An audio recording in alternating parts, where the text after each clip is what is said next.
অনেকে টাঙ্কি মারে, এদিক সেদিক ঘুরে, আর বলে আমার আব্বা চেয়ারম্যান। আরে তোর আব্বা চেয়ারম্যান, তুই কি?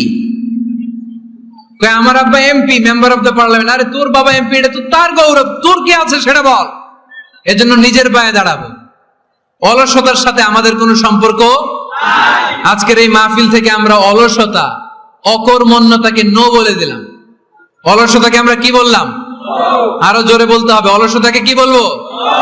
আর সব সময় কর্মঠ থাকবো, এনার্জেটিক থাকবো, নিজের পায়ে দাঁড়াবো, আইডিয়া জেনারেট করব, এন্টারপ্রেনার হওয়ার চেষ্টা করব, নতুন নতুন উদ্যোক্তা হওয়ার মাধ্যমে আমরা আমাদের নিজেদের ভাগ্য পরিবর্তনের চেষ্টা করব। কারণ আল্লাহ বলেছেন, ইন্নাল্লাহা লা ইউগাইয়িরু মা বিকাউমিন হাত্তা ইউগাইয়িরু মা বিআনফুসিহিম। আল্লাহ তাআলা ততক্ষণ পর্যন্ত কোন জাতির ভাগ্যের চাকার পরিবর্তন করে না যতক্ষণ পর্যন্ত ওই জাতি নিজে নিজের ভাগ্যের চাকার পরিবর্তন করতে না চায়। চিল্লা এখন ঠিক কিনা?